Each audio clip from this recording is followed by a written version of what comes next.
आज फिर से राजधानी की सड़कों पर लोकतंत्र और लाठी के बीच टकराव देखने को मिला, जब जनसुराज पार्टी के शांतिपूर्ण मार्च पर अचानक पुलिस ने लाठी चार्ज कर दिया, जिससे दर्जनों कार्यकर्ता घायल तो हुए और कई तो गंभीर हालत में अस्पताल भी भर्ती करना पड़ा।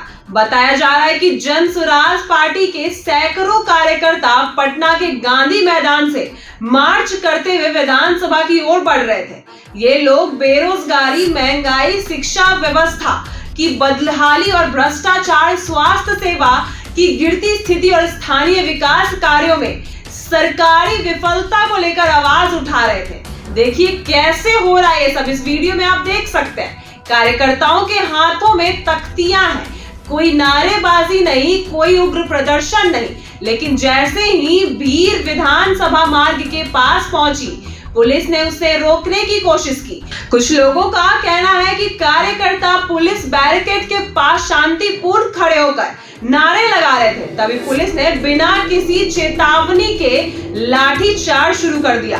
यह लाठीचार्ज इतना अचानक और क्रूर तरीके से हुआ जिससे लोग संभाल तक नहीं पाए। कुछ के सिर फट गए, किसी के हाथ टूट गए और तो कोई सड़क पर ही गिर पड़े और पुलिस की लाठियां उन पर तब तक बरसती रही जब तक वे बेहोश नहीं हो गए। देख सकते हैं आप इस वीडियो में, फोटो में भी। एम्बुलेंस के सहारे घायल लोगों को पटना मेडिकल कॉलेज अस्पताल और एनएमसीएच पहुंचाया गया, जहां कई की हालत गंभीर बताई जा रही है। जनसुराज पार्टी के नेताओं ने पुलिस कार्रवाई को राजकीय हिंसा बताते हुए कहा कि यह जनता की आवाज को कुचलने की कोशिश है। पार्टी के संस्थापक प्रशांत किशोर ने कहा कि बिहार सरकार अब जन आक्रोश से डरने लगी है। उन्होंने कहा कि जिन युवाओं ने कोई भी हिंसा नहीं की, नारे तक संयमित बोले, उन्हें इस तरह से पीटना लोकतंत्र पर सीधा हमला है। उन्होंने सवाल किया कि क्या जनता को अब सवाल पूछने का भी अधिकार नहीं बचा? क्या विधानसभा सिर्फ सत्ता पक्ष के लिए है और विपक्ष या जन आंदोलन वहां तक पहुंच ही नहीं सकता? प्रशांत किशोर ने कहा कि ये लाठी सिर्फ शरीर पर नहीं पड़ी, ये उस आवाज पर पड़ी है जो बिहार के विकास के नाम पर उठाई गई थी। उन्होंने इस मुद्दे को राज्यपाल में समक्ष रखने की और जरूरत पड़ी तो कोर्ट का दरवाजा खटखटाने की भी बात कही। इस घटना के बाद बिहार के विपक्षी दलों ने भी खलबली मच गई है। राष्ट्रीय जनता दल आरजेडी ने सरकार को इस कार्रवाई की कड़ी निंदा करते हुए कहा कि शांतिपूर्ण प्रदर्शन पर लाठियां बरसाना सरकार की डर और अहंकार दोनों का दृश्य दिखाता है। कांग्रेस ने इसे संविधान के अनुच्छेद 19 के तहत दिए गए अभिव्यक्ति के अधिकार का खुला उल्लंघन बताया। वहीं सीपीआई, भाकपा माले और समाजवादी नेता भी सरकार पर हमलावर है, कह रहे हैं कि लोकतंत्र में असीमित की जगह खत्म की जा रही है। वहीं सत्तारूढ़ दल जेडीयू और भाजपा की ओर से कोई सीधा बयान तो नहीं आया, जिससे घटना को लेकर सवाल उठाए जा रहे हैं और सवाल उतने ही गहरे होते दिख रहे हैं। आखिर किसके आदेश पर लाठी चार्ज हुआ? क्या यह फैसला स्थानीय प्रशासन का था या उसके ऊपर किसी का दबाव था? घायलों में अधिकांश युवा और छात्र हैं जो बिहार के विभिन्न जिलों जैसे मुजफ्फरपुर, समस्तीपुर, दरभंगा, मधुबनी, छपरा और सहरसा से आए थे। इसमें से कुछ के परिजन अस्पताल में अपने बच्चों की स्थिति देखकर फूट फूट कर रोते नजर आए।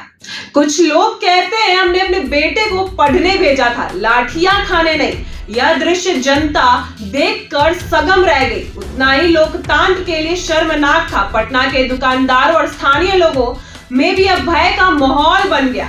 कई दुकानों ने शटर गिरा दिए तो गलियों में सन्नाटा छा गया। प्रशासन ने तनाव को देखते हुए अतिरिक्त पुलिस बल तैनात किया और विधानसभा मार्ग के आसपास धारा 144 लगाई। इसी पूरी घटना में यह सवाल खड़ा कर दिया कि क्या बिहार अब ऐसा राज्य बन गया है जहां जनता की आवाज को पुलिस की लाठियों से दबाया जाएगा? जनसुराज की पार्टी ने कहा कि इस अन्याय के खिलाफ चुप नहीं बैठेंगे। उन्होंने पूरे बिहार में चरणबद्ध आंदोलन भी शुरू करने का ऐलान किया, जहां हर जिले में एक दमनकारी शासन के खिलाफ आम जन को जोड़ा जाएगा। पार्टी ने स्पष्ट किया कि जब तक दोषी पुलिस अधिकारियों पर कार्रवाई नहीं होती और घायलों को न्याय नहीं मिलता, तब तक यह आंदोलन थमेगा नहीं। प्रशांत किशोर ने कहा कि बिहार के युवाओं ने अब ठान लिया है कि वे चुप नहीं बैठेंगे और सरकार को हर मंच पर जवाब देंगे।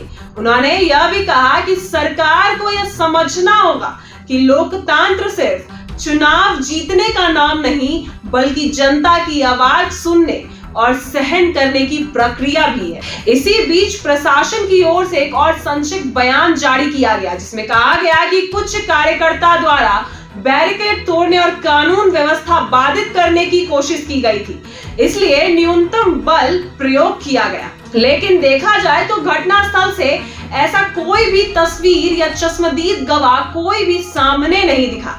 इस दावे से मेल नहीं खाता है। फिलहाल पटना में स्थिति तनावपूर्ण लेकिन नियंत्रण में है। सभी राजनीतिक दलों की निगाहें इस मुद्दे सरकार के अगले कदम पर टिकी। अब जनता भी जानना चाहती है, क्या इस बार कोई कार्रवाई होगी या हमेशा की तरह मामला को दबा दिया जाएगा।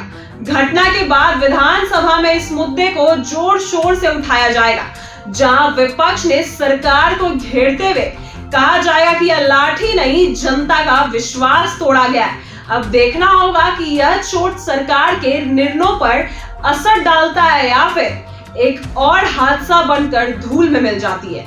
ऐसी ही वीडियो के लिए बने रहे हमारे साथ। आप देख रहे हैं इनसाइडर लाइव।